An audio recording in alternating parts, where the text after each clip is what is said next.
You already know what it is. Another video of a dumb nigga doing dumb shit. I called my mom, and it went straight to voicemail. What time was that? I called her a couple times today, so I called her probably midday, around lunchtime. I called her another time before dinner, and then I called her after dinner. And then after dinner was when my wife was like, if you're real worried, she's 15 minutes away, just drive over. Okay. I walked into the front door. It smelled like gas or something like that. Mm-hmm. I immediately got worried. Turned right, turned left, so I could, like, I was standing in the living room, could see through. I saw the gun on the kitchen table, and I saw her from the shoulders up. Okay. It looked like there was red or purple by her neck, and I just immediately walked right back out. This is the voice of Robert Testerman, a man who, within the next 24 hours, would find himself facing a complex and multi-layered crime. He had planned to visit his mother, Cindy, the day before her 62nd birthday. But when he arrived, he found her lifeless body on the floor. From the distance that I was away from her, it looked like it was red around her neck. Her car was missing. Some of her belongings had been stolen, and it didn't take long for police to realize this wasn't the only crime that had happened. Cindy's 66-year-old neighbor Judy had also mysteriously vanished. Now, with only one real clue in hand, a single video file, detectives are left trying to uncover who's behind a brutal murder and a possible abduction. My mom was very unique, very original, and oftentimes just on like opposing ends of a spectrum. She was like a flower child, like grew up in the 60s, and she was really drawn to like the hippie movement. She was a caretaker. When I was very young, she opened up a daycare center in the house, and she ran that daycare center until I was a teen, always taking care of other people's children. Then my grandfather got sick, and she moved in with him to take care of him. When's the last time you saw her? To get closer to the truth, police turned to the one person who knows Cindy best, her son, Robert.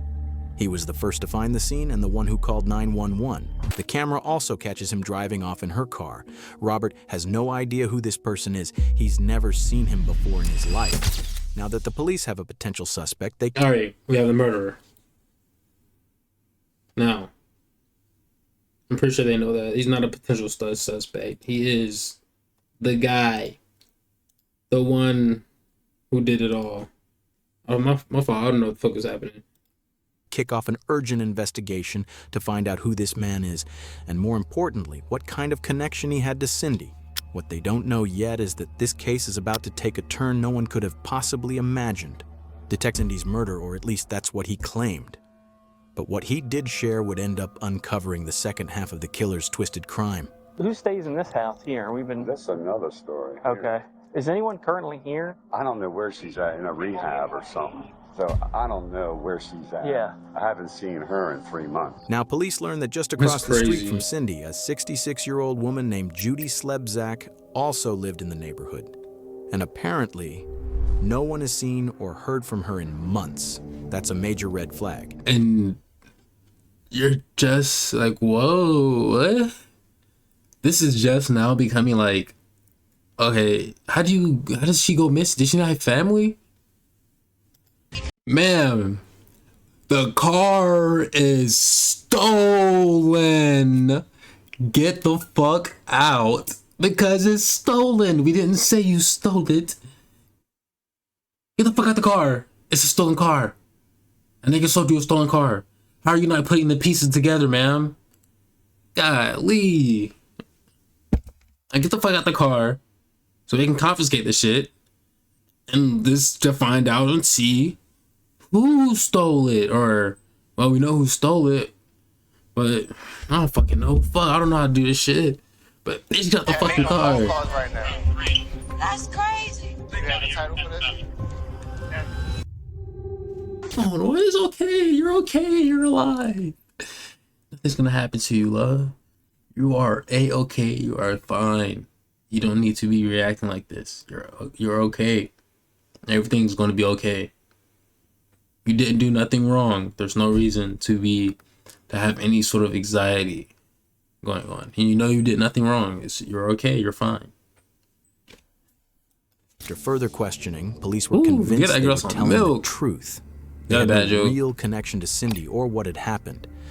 But figuring out who sold them the car could be the key. They said they bought it from someone who went by the nickname Bird, a tall, slim to average white male, likely in his late 20s or early 30s about with right. short, light brown hair. Sounds about That right. description matched the man seen in the surveillance footage perfectly. But there was still one big question. Who was he really? Find Judy at all? No, she is not around. I can't seem to come up with her. Her stepson, first name is Ryan. That's his name, Ryan. I don't know his last name, but I found his first name. Meanwhile, the search for Judy was still ongoing, and that's when a nearby neighbor came forward with something shocking. Yeah, it is that Linda damn James, who retirement used to home. live right next door to Judy, contacted the police and shared a piece of information that Retirement. would flip the entire case on its head.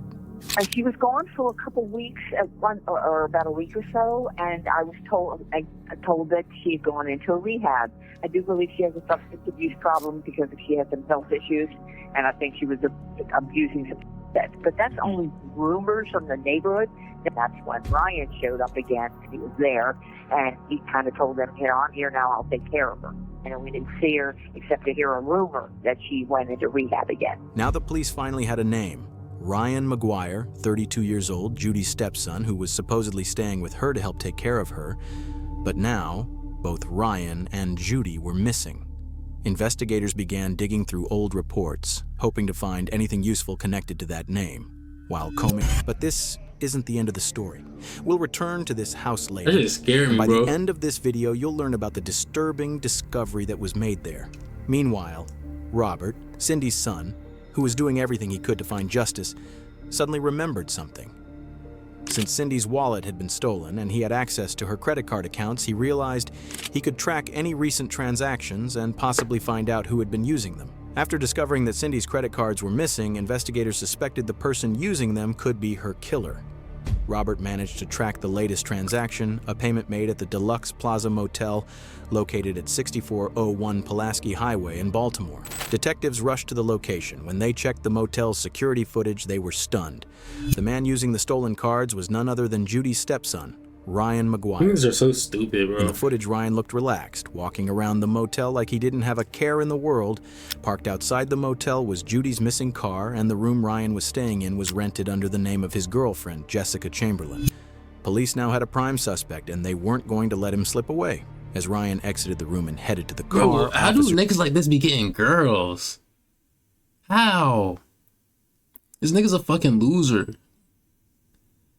They always got a girl somehow. These niggas always got a girl. I'm like, damn, nigga, y'all doing everything but trying to get some fucking money. What the fuck? God. Was brought in for questioning. He sat calmly in the interrogation room. No panic, no guilt, no emotion. But then he said something that left the detectives absolutely speechless. Hey, I get a cigarette, man? Yeah, probably. I'll have to find one. It might take me a minute, but yeah, I don't think that's a problem. Are you good? Anything else you need? I just want a cigarette. You give me a cigarette right now, I'll tell you everything y'all need to know. Okay. Yeah, let me see what I can do. You got a preference? I don't know that I don't do anything. Really? Yeah. A cigarette? Yeah. All right, man. What's been going on? Get this man a cigarette. Well, you said you tell me everything, right? What's this one? What's this for? It's like the scene of T'Challa to what you call it? Captain America. The motel there. Yeah. This man is shield. Okay. What about before that? I've been playing with that lady. Who's that? The huge car I had. Judy. Yeah. Okay. What's your relationship to her? She's like, I don't know, like my stepmom or something like that. Okay. Something like that. They don't even know. She let you use the car and everything? Yeah. All right. Nice lady. Where's she at these days? Yeah, listen. I need a cigarette. I'm not saying nothing else. I'll get a cigarette. To get Ryan to open up more, the detective started to leave the room to grab him a cigarette. But just as he was stepping out, he heard Ryan say something he never expected to come out at that moment. Okay. I'm gonna tell you everything you need to know. She's gone too. She's dead too. Just to let you know, she's dead too. You're gonna charge me with that one too. So I'll tell you where she's at as soon as I get a cigarette. All right, man. I know I'm here for the one across the street. What's that? I'm here for what? Across the street. Yeah, man. I'm not gonna beat around the bush with you. That's what it is, okay? Man, I'll tell you where Judy's and everything is at, so you can charge me that one too. So all right, bro. I appreciate it. Let me get you a cigarette. After a short while, the detective returned with the cigarettes Ryan had asked for. Ryan, calm and completely emotionless, piece by piece, completing the puzzle of this disturbing case. Y'all's not gonna find Judy without me telling you where she's at. Where's she at? She's still in her house. Okay. If y'all take me there, I'll show you where she's at. All right. Can you explain it to me? She got high. She was getting high, so she asked me to shoot her up. I shot her up and she OD'd. So you said you gave her an injection too, right? Just to make sure. No, she was still. She wanted. She came out of it. She was like she didn't feel good. She wanted me to shoot her up again. Okay. So I shot her up. And that did it. When you went to Judy's, was that just because she fucking OD'd? Helping her get off the drugs. Oh. Okay. And I said, damn, I could just stay here, get rid of her, and just keep using all our money every month. Yeah. That's what I've been doing. I was in the house. Whose house? Whose house were you in? Judy. Oh, so you wanted her to OD. Y'all guys, you did smell it? It stinks. I just been putting loud perfume in there. Okay. It's upstairs in the bedroom. Is that right? Okay. What is it, like a hidden compartment type thing?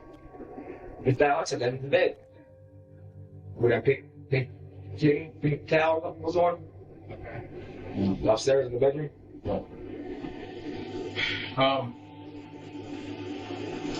How long ago was that? You remember? About a month, maybe. Okay. Ryan admitted that both he and Judy had been using drugs. He also confessed that he intentionally gave her a fatal overdose, fully aware of what he was doing, and killed her on purpose. Now that we know everything about what happened to Judy, there's still one major question left unanswered: the story of this killer's second innocent victim, Cindy. What happened across the street? She asked me a question. About what? About Judy. She's realized something's going on there. I guess. Well, what were you doing over her house? What that? So you know who that is? Yeah, Cindy. Cindy. Yeah. So she called you? You had the phone number or whatever? Yeah, she called on Judy's house. Okay. Said you come over and talk to her? Yeah, smoke some weed with her. Okay. And then how did that go? That's not too good. How did it happen? Like how I feel? Choked her and then stabbed her. With McGuire's full confession and the location of Judy's body finally revealed, and we know the knife Ryan used to kill Cindy was later found inside his motel room. With all the puzzle pieces now in place, the full picture of what led to these two murders becomes clear. Ryan was battling addiction, desperate for money to feed his drug habit. He saw Judy as a source, someone he could rely on for shelter, support, and eventually, cash. Man, like, you But when greed took over, he made a deadly you choice. shit, He killed Judy to gain control of her money and her home. Cindy, who had been Judy's friend, started asking questions when Judy suddenly vanished. And for Ryan, that curiosity became a threat. Driven by paranoia, he killed Cindy too, an innocent woman who just wanted to help her friend. Then he stole her belongings and car, selling what he could to fuel his addiction. In the end, Ryan McGuire pled guilty to 2 counts of premeditated first-degree murder. On December 12, 2019, he was sentenced to life in prison without the possibility of parole. But despite the conviction, the damage was already done, and leaving behind a pain that their loved ones may never fully heal from. May both of their souls rest in peace. Hey man, I said what? I don't know, man.